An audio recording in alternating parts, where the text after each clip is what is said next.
வணக்கம் நண்பர்களே. அமித்ஷாவும் அண்ணாமலையும் போட்ட ரகசிய திட்டம் நிறைவேறிவிட்டதாகத்தான் இப்போது அரசியல் வட்டாரங்களில் பேசப்பட்டு வருகிறது. அப்படி என்ன ரகசிய திட்டம் போட்டார்கள்? அது எப்படி இப்போதைக்கு நிறைவேற்று?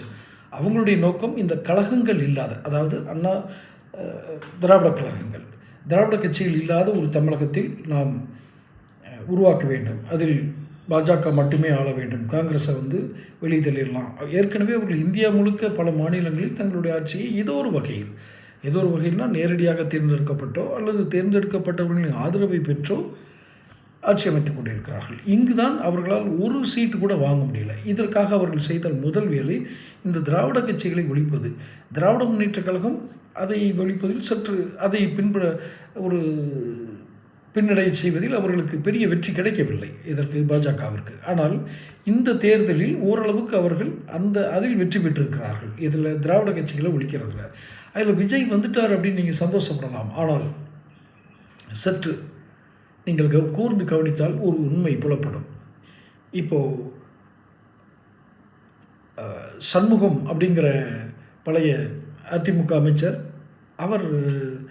அவர் தலைமையில் வேலுமணி, தங்கமணி இவங்கெல்லாம் சேர்ந்து நாங்கள் தாவேக்காவை ஆதரிக்க போகிறோன்னு சொல்லிட்டாங்க. ஸோ இவங்களுடைய வேலை 50% முடிஞ்சது.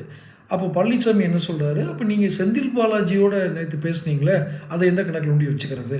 எதனால் அதை கேட்குறாருன்னா, எடப்பாடி பழனிசாமி திமுக ஆதரவோடு ஆட்சி அமைக்க விரும்பினார் அப்படின்னு ஒரு செய்தியை இந்த சண்முகம்ங்கிற முன்னாள் அமைச்சர் சொல்கிறார் செய்தியாளர்கள் சந்திப்பில். அதற்கு பதிலாகத்தான் அஇஅதிமுக என்ன கருத்து வெளியிட்டிருக்காங்க கட்சி சார்பில், நீங்கள் எடப்பாடி பழனிசாமி இப்படி ஒரு செய்தி சொன்னதை வதந்தியை கொண்டு போய் பரப்புறீங்களே, நீங்கள் செந்தில் பாலாஜியோட பேசுனதை என்ன சொல்கிறது அப்படின்னு இப்போ தான் ஆரம்பிச்சிருக்கு. ஸோ இதுதான் அவங்களுடைய ரகசிய திட்டம். யார்? அண்ணாமலை, அமித்ஷா. அதிமுகவை அவங்க என்ன பண்ண நினச்சாங்களோ அதில் முடிச்சிட்டாங்க. ஆனால் இதில் அவர்கள் ஒன்றை கவனிக்க வேண்டும். இந்த வழியில் அவர்கள் செல்வதானால் பாஜக வெற்றி பெறுவது என்பது மிகுந்த சிரமமாகிவிடும். காரணம், இவர்கள்தான் அதை உடைத்தார்கள், இவர்கள் தான் இந்த வேலையை செய்தார்கள் என்பது மற்ற மக்களுக்கு தெரிய வந்தால் அது பாஜகவுக்கு நல்லதில்லை. ஆனால் இது வெளிப்படையாக இப்போது தெரிகிறது. அதிமுக அப்படின்னு கட்சி சார்பில் ஒரு அறிக்கையும், இந்த சண்முகம் என்ற முன்னாள் அமைச்சர்கள் சார்பில் ஒரு அறிக்கையும் வெளியிட்டு மக்கள் மத்தியில் தங்களை தாங்களே அழித்துக் கொள்கிறார்கள் என்று தான் சொல்ல வேண்டும். அமித்ஷாவும் அண்ணாமலையும் இதை செய்தார்களா? அது உண்மையா?